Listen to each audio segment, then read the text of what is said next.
All right, so this new game, The Finals, just came out. It's currently in closed testing, and you're not really sure what it's about, but I think I've got the perfect visual representation for this game. So let me show you really quick.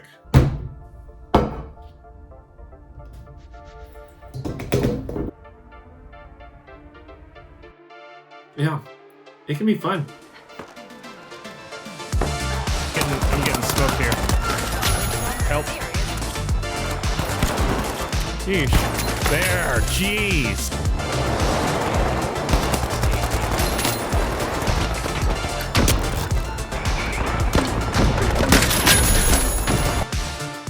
The Finals, a high-octane movement shooter with ups, downs, rounds and rounds, explosions, firebombs, gas bombs, and most importantly, goo. This is exactly what the gaming world needs right now. Something new, something fresh, something outside the box. It's not that military shooter that I'm used to, and it's not without its problems, but man, I have loved playing this game. But just from the gameplay, it may be hard to get a feel for what the game actually is. So let me explain that a little bit and show off some of the really cool features that this game holds. The game mode presented in this closed testing is with 4 teams of 3. They load into the map, and there are these little containers of money that you've got to go unlock, and then you've got to take them to these little stations here and cash out. The cashing out part is what takes the most time. You've got to defend these stations while the other teams attempt to come in and swipe and steal your money, which is very frustrating, but very satisfying if you're on the other side. The rounds themselves are about 8 minutes long, so you can get anywhere from 2 to 3 cash outs in that time, and then the team with the most cash at the end of the round, well, they win, of course. Now, towards the end of each round, they'll also throw in some game-changing mechanic, whether that's increasing the damage or low gravity or some sort of meteor shower. It just throws on more craziness on top of craziness. With this game mode, though, they're also hosting a tournament style of game mode with this. You do the same thing that I just mentioned, but the stakes are just a little bit higher because you're progressing through the pyramid and you want to get to the top. There are also only a limited number of revive tokens in the tournament mode. Now, during the game, you can be revived by your teammates, and that doesn't count against your revive token. But once you've been down for too long, you've got to use one of those revive tokens. So there are a couple different revives in that sense. One's a little bit quicker and doesn't require a respawn timer, and then, of course, one does. Let's move on to setting up your team. You've got 3 different classes here that you can choose from. You've got the light build, the medium build, and then you've got the chonky heavy build. These builds come with not only different health quantities, but also different gadgets and perks. The light build comes with some lighter weapons because it's focused on more stealthy attacks so they can zip across the map and really be a pain to try to hit when they're strafing because they've got the smallest hitbox. The medium build comes with a little bit more health, is a little bit slower, and it's got medium firepower with those gadgets as well.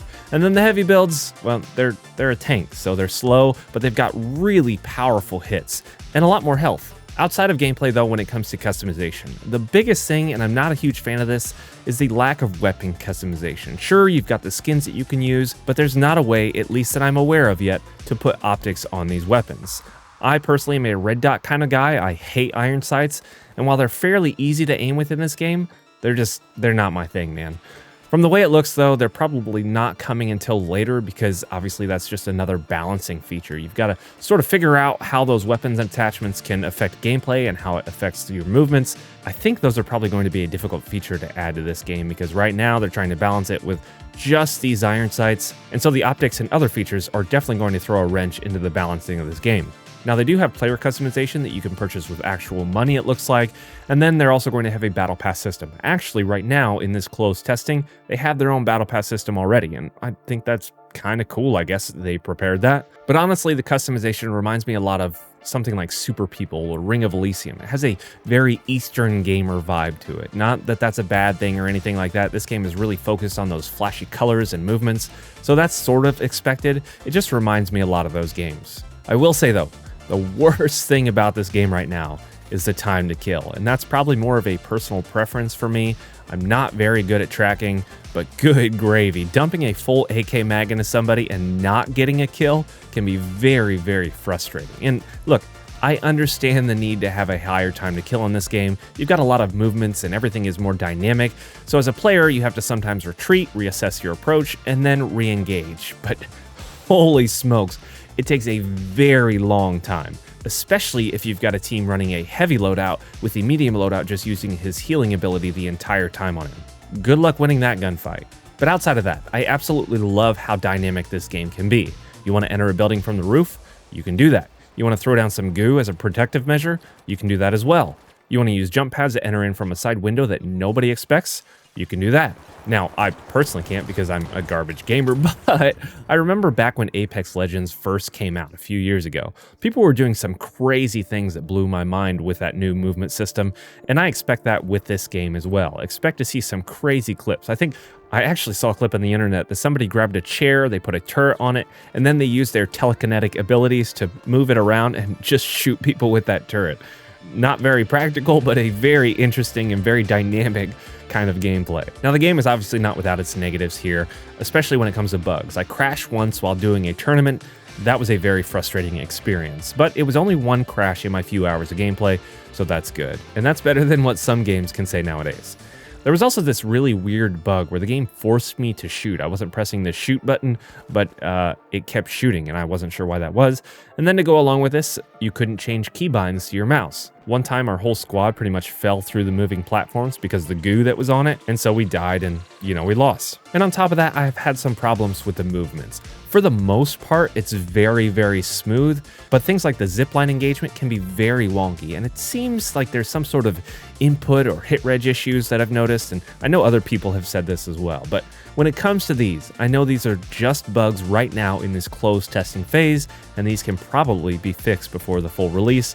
Whenever that is. I don't think that we know. If you know, definitely comment down below because I'm not 100% sure. But look, I think this game is a very big deal in 2023 here. It's thinking outside of the box. It's got things like destruction, verticality, it's got a unique game mode, it's got the capability to pull off some amazing tricks, and that's awesome. You can tell that these devs have Battlefield in the back of their mind when they were making this because they're going for those Battlefield moments while also not forcing things like huge player numbers or giant maps. And instead, what the game is focused on is crazy destruction, fun features, and dynamic, intense combat. It's a giant change from that 3-lane, boots on the ground, static map style of games that we're used to today. And while it's not one of those military shooters that I normally play, I'm certainly loving this game. I'm looking forward to trying it out. I think this beta goes for like a week or so, and they've already patched it today to take out some of the bugs. So check the game out, link down below. You may be able to get into these closed tests. You have to go on Steam and request access. I don't know how many they're allowing in, but you can give it a shot. What do you think though? What are your thoughts from what you've seen or what you've put your hands on? I'm interested to know how you military gamers feel about this game. But that's all for this one. Thank you so much for watching. If you enjoyed the video, give it a like. If you didn't, give it a dislike. Subscribe for more, and until the next one, be bold, be courageous, stay tactical.